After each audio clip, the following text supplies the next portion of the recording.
Baik pemirsa, mengawali berita yang pertama, antisipasi lonjakan pasien COVID-19 di Kota Semarang, Wali Kota Semarang membuka rumah sakit darurat penanganan pasien COVID-19 yang bergejala.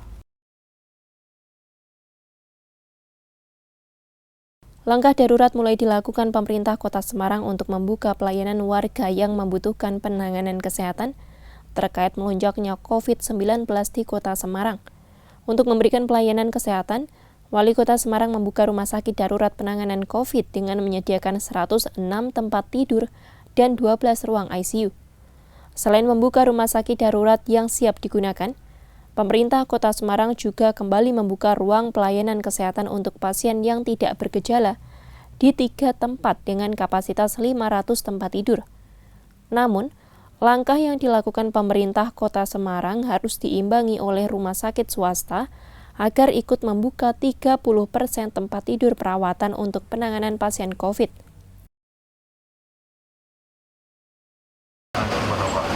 Ya, tadi pagi saya di rumah sakit, kita melonceng rumah sakit darurat penanganan COVID-19 di Kedung Mundu.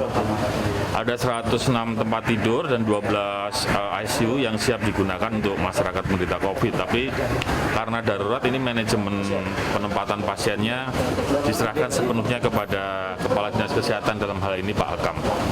Mudah-mudahan bisa membantu mengatasi masyarakat yang hari ini lagi kesulitan mencari tempat tidur, khususnya untuk karantina. Nah, 2 hari lagi, Rabu, yang di UIN dan juga di daerah Marina, 200 dan 100, 300 tempat tidur untuk khusus karantina juga sudah siap.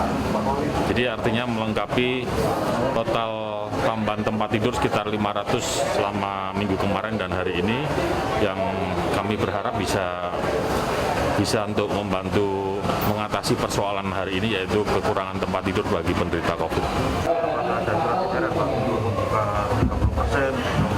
Sebenarnya sudah dalam setiap kali rapat kita sampaikan masing-masing rumah sakit untuk menambah kapasitas minimal 30%. Kalau di rumah sakit Wongsonegoro dari 150 sekarang udah hampir 400, naiknya udah 300%. Nah, yang di rumah sakit lain saya berharap juga bisa segera melaksanakan hal-hal tersebut.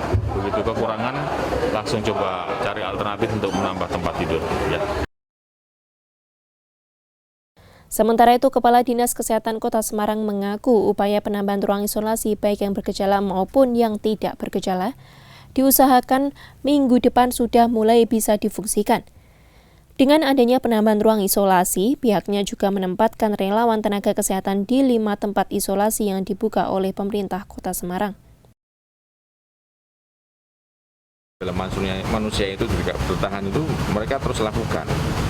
Dan dalam 1-2 minggu ini memang kita lihat bahwa pasien-pasien yang datang ke Rumdin saja misalnya ya, ini banyaknya sudah bergejala. Kalau kemarin mungkin OTG yang banyak ya, tapi ini sekarang ini malah justru yang paling dominan pasien-pasien yang ada gejala walaupun ringan. Kalau untuk tingkat teknis di rumah sakit sendiri seperti apa? Tempat tidur kalau rata-rata rumah sakit memang sudah mendekati ya bisa dikatakan full, karena mereka selain pasien-pasien yang sudah terkonfirmasi, pasien-pasien yang suspek juga kan dirawat dan dia harus di ruang isolasi. Kemudian yang selanjutnya adalah kita buka beberapa tempat isolasi terpusat seperti di Rumdin, Islamic Center, Diklat juga rata-rata hampir semuanya itu penuh.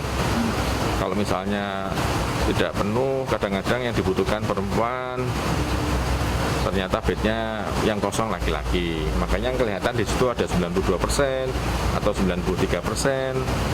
Sejatinya yang yang kosong itu ada tempat-tempat yang tadi itu.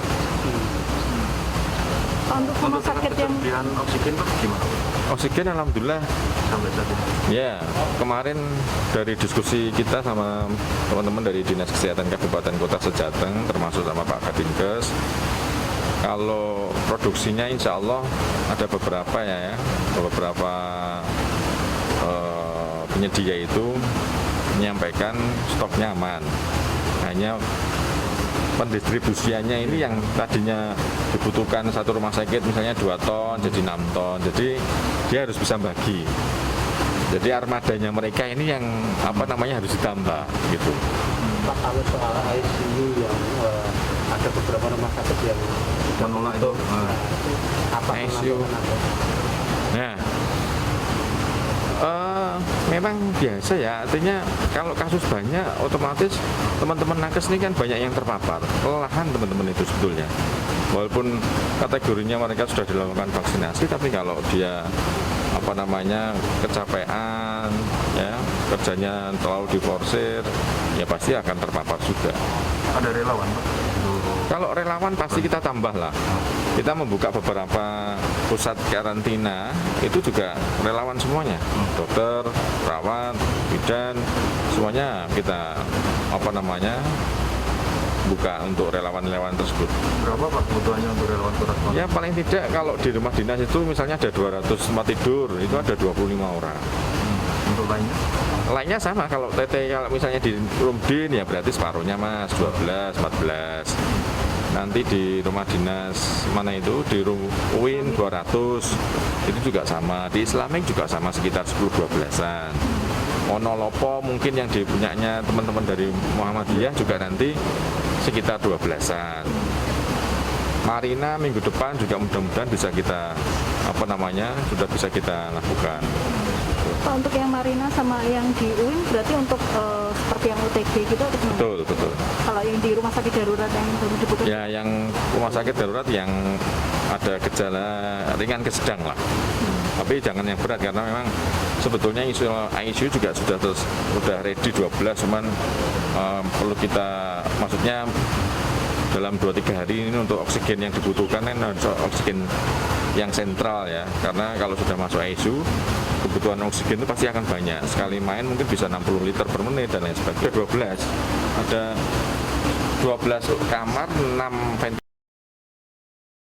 Melonjaknya jumlah pasien dengan kasus bergejala memaksa adanya penambahan jumlah oksigen yang dibutuhkan semua rumah sakit di Kota Semarang. Meski ada lonjakan jumlah kebutuhan oksigen, Kepala Dinas Kesehatan mengaku untuk kebutuhan oksigen masih diantisipasi.